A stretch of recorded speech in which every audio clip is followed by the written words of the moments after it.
सेवा समवाय समितिर नूतन कार्यालय उद्घाटित बालेश्वर आज ओलंदा सारागाँ सेवा समवाय समिति नूतन ऑफिस कार्यालय शिलान्यास हो जाए। मुख्य अतिथि भाव सदर विधायक मानस कुमार दत्त योगदान करते। विधायक करकमल फिता काटी शिलान्यास कार्य ओडिशा सरकार समवाय विभाग तरफ आसिथिबा 5 लाख टंका व्यय ऑफिस गृह कार्य एवं यही कार्यक्रम को ओलंदा सारागाँ सेवा समवाय समितिर सभापति आशुतोष राउत अध्यक्षता करते।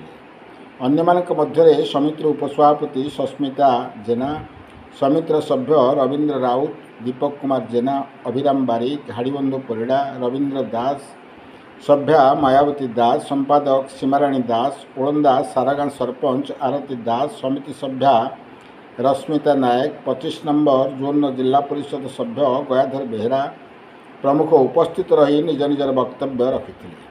विधायक उपस्थिति जो वरिष्ठ सभ्य हाड़ीबंधु परिड़ा धन्यवाद दे सभा सांग कर बालेश्वर विजय कुमार महांती रिपोर्ट क्रांतिधारा न्यूज। मो नाम है आशुतोष राउत, ओलंदा सारागाँ सेवा समितिर सभापति। आज सदर विधायक मानस कुमार दत्त आसते आमर फलक उद्घाटन करने 5 लाख टंका सेवा समवाय समितिर आमर ओडिशा रे अच्छा कोऑपरेटिव डिपार्टमेंट रो 5 लाख टंका अनुदान आसाला 22-23 मसीहा से आज उद्घाटन है। तेणु आम सदर विधायक को आम अनुरोध करुचु आमको आ कि पैसा पांठि देले घरटा आपाततः पूर्णांग हो पारता। कौन कौन सब योजना अच्छी योजना अच्छी आमर गोदाम गृह ना, सभा गृह आमर ऑफिस गृह भी ना, घर माने आमर ऑफिस रे आमर 15 जन डायरेक्टर बसला बेलू आमको मीटिंग करने असुविधा होची।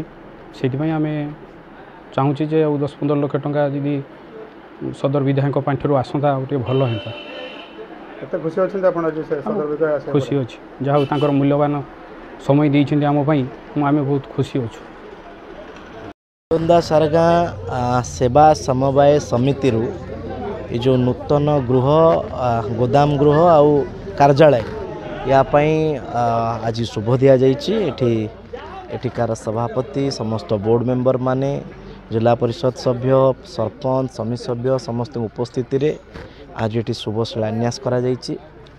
आपण जानिथिबे ये सेवा समय समिति रे पाखापाखि 2टी पंचायत आउ बहु चाषी एतिरे संश्लिष्ट अछंती।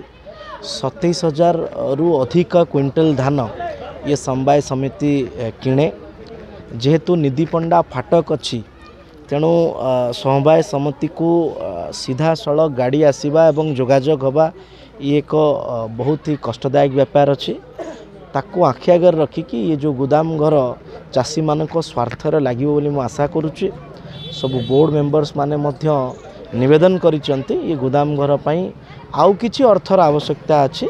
जेहेतु चाषी मानकर स्वार्थ एथिरे जड़ित अछि।